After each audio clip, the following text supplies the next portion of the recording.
ওমানের ভিসা এবং সেখানে বেতন সংক্রান্ত আপনার কথাটি 100% সত্যি, এবং এটি এখনকার সবচেয়ে বড় বাস্তব কথা। ওমানে আসার আগে 10 বার চিন্তা করে আসা উচিত। 2023 সালের অক্টোবর থেকে ওমান সরকার বাংলাদেশি সাধারণ কর্মীদের জন্য নতুন ভিসা বন্ধ রেখেছিল। তবে 2026 সালের বর্তমান আপডেট অনুযায়ী ওমান সরকার ও বাংলাদেশের প্রবাসী কল্যাণ মন্ত্রণালয়ের উচ্চ পর্যায়ের বৈঠকের পর ভিসা পুনরায় খোলার প্রক্রিয়া ও কারিগরি প্রস্তুতি চলছে।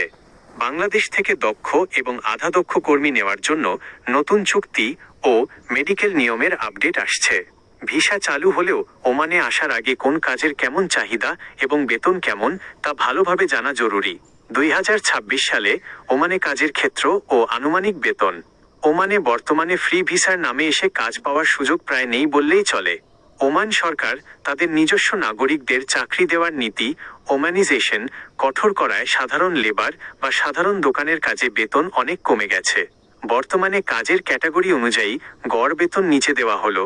কাজের ধরন, job category, Omani Real, OMR, Bangladeshi টাকা, আনুমানিক, সাধারণ লেবার, কনস্ট্রাকশন হেল্পার 80 থেকে 100 রিয়াল, প্রায় 25,000 31,000 টাকা, কৃষিকাজ, মাজরা, বাগান কর্মী 90 থেকে 120 রিয়াল, প্রায় 28,000 37,000 টাকা, দক্ষ technician, electrician, plumber, welder 14 tab 0 থেকে 180 রিয়াল, প্রায় 43,000 56,000 টাকা, হেভি ড্রাইভার, ট্রাক ট্রেইলার চালক, ওমান লাইসেন্স সহ 180 থেকে 250 রিয়াল, প্রায় 56,000 78,000 টাকা, পেশাজীবী, ইঞ্জিনিয়ার, আইটি এক্সপার্ট, নার্স 300 থেকে 600 প্লাস রিয়াল, প্রায় 93,000 থেকে 1,85,000 প্লাস টাকা।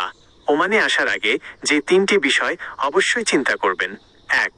থাকা এবং খাওয়ার খরচ নিজের নাকি কোম্পানির? ওমানে যদি বেতন হয় 100 রিয়াল আর আপনার নিজের থাকা ও খাওয়াতে 30-40 রিয়াল চলে যায়, তবে দেশে মাত্র 15-20,000 টাকা পাঠাতে পারবেন। তাই ভিসা নেওয়ার আগে নিশ্চিত হন চুক্তিপত্রে থাকা খাওয়া ফ্রি লেখা আছে কিনা। 2. ফ্রি ভিসা বা দালালের ফাঁদ।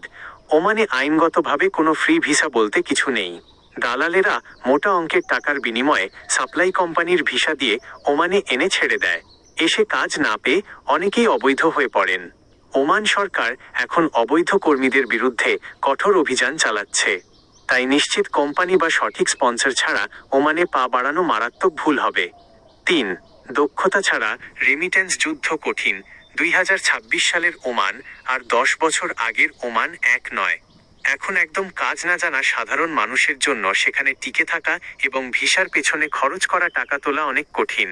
তাই ইলেকট্রিশিয়ান, ড্রাইভিং, এসি মেকানিক বা কোনো টেকনিক্যাল কাজ ভালোভাবে শিখে তবেই ওমানের ভিসার জন্য টাকা জমা দেওয়া বুদ্ধিমানের কাজ হবে।